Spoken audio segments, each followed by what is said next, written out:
If your 2025 YouTube recap is not showing like this and it's stuck on black, then let me show you how to fix it. On Android, open your phone settings and scroll down and click on advanced features. Now scroll to the very down and click on reduce animations.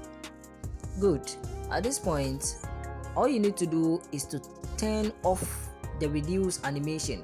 So you can see mine is turned off, but if yours is turned on, turn it off and then you are good to go.